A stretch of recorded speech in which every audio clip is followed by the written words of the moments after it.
Hi అండి. ఈరోజు మరొక మంచి కథ గురించి మన ఛానల్లో చూద్దాం.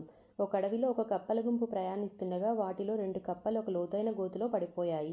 మిగిలిన కప్పలు గోతి చుట్టూ చేరి ఆ గోతి ఎంత లోతుగా ఉందో చూసి 2 కప్పలు పైకి రావడం కష్టమే అని, ఇక ఆశ వదులుకోమని పైనున్న కప్పలు చెప్తాయి. అయితే 2 కప్పలు ఇతరులు ఏం చెప్తున్నారో పట్టించుకోకుండా ఎలాగైనా అవి పైకి రావాలి గోతిలో నుండి అని ప్రయత్నం చేస్తూ ఉంటాయి. అవి ప్రయత్నం చేస్తుండగా పైనున్న కప్పలు మీరు ఎన్ని ప్రయత్నాలు చేసినా గోతిలో నుండి బయటకు రాలేరు అని చెప్పడం స్టార్ట్ చేస్తాయి. చివరికి ఒక కప్ప వాళ్ళు చెప్పేది విని ఆశ వదులుకొని క్రింద పడి చనిపోతుంది. మరొక కప్ప తన శక్తి మేరకు విశ్వ ప్రయత్నాలు చేస్తుంది.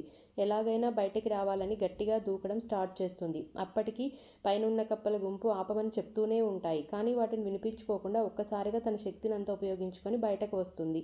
ఆ కప్ప బయటకు రాగానే మిగిలిన కప్పలు మేము అన్నిసార్లు ఆపమని చెప్తున్నాము వినిపించలేదా అని అడుగుతాయి. అప్పుడు కప్ప నాకు చెవుడు, మీరు అరుస్తుంటే నన్ను ప్రోత్సహిస్తున్నారేమో అనుకున్నాను అని సమాధానమిచ్చింది. అందుకే అంటారు చిన్న ప్రోత్సాహం కూడా ఎంత విజయాన్నైనా సాధించడానికి సహాయపడుతుంది.